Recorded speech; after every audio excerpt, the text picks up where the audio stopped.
গল্পই শুনেছি, কিন্তু ওই কবিতা ভালো লেখে তার প্রমাণ আজকে দিল। এখন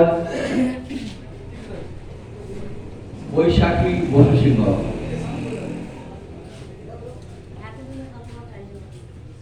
বহুদিন না দেখেই বলেছি, কিন্তু বৈশাখীকে এই অনুষ্ঠানে বহুদিন পর পেলাম। সঞ্জয় যেটা উল্লেখ করেছে, যাই হোক, কবি বৈশাখী বসু সিংহ।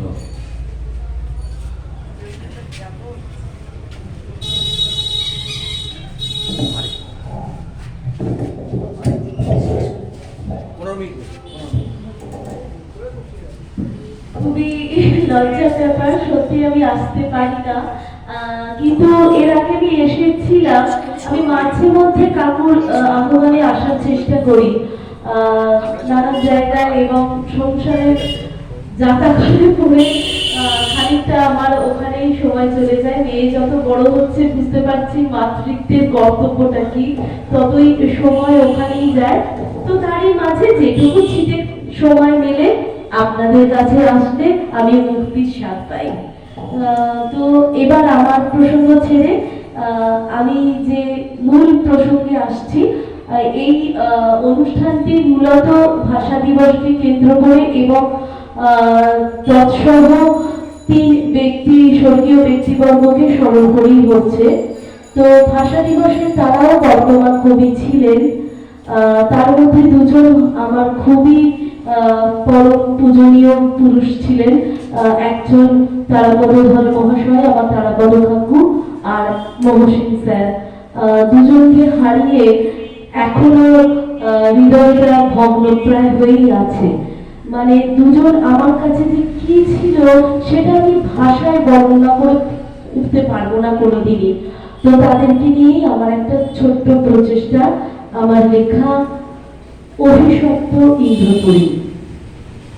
আমার ফুটো চালের জীর্ণ ঘরে একদিন এক তারার আলো এসেছিল। নিজের সেই জীর্ণ ঘরটা এক নিমেষে হয়ে গিয়েছিল একটা গোটা ইন্দ্রপ্রস্থ। কিন্তু হঠাৎই এক ঠান্ডা ভয়ঙ্কর ঝোড়ো হিমেল হাওয়ার দাপটে একেবারে নড়ে গেল আমার আলোকিত সেই ইন্দ্রপ্রস্থ। কপাট খুলে দেখি কপাল ভেঙেছে আমার।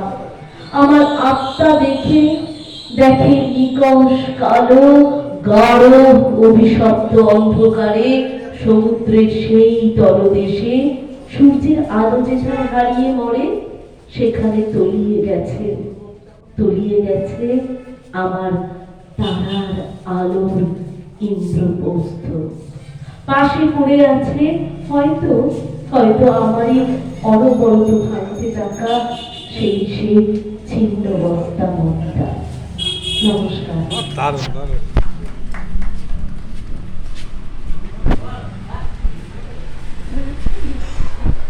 বৈশাখী কবিতায় মনটা বিষাক্ত হয়ে উঠল। তার কথাকে বিশেষ করে মনে পড়ে গেল যারা আমাদের ছেলে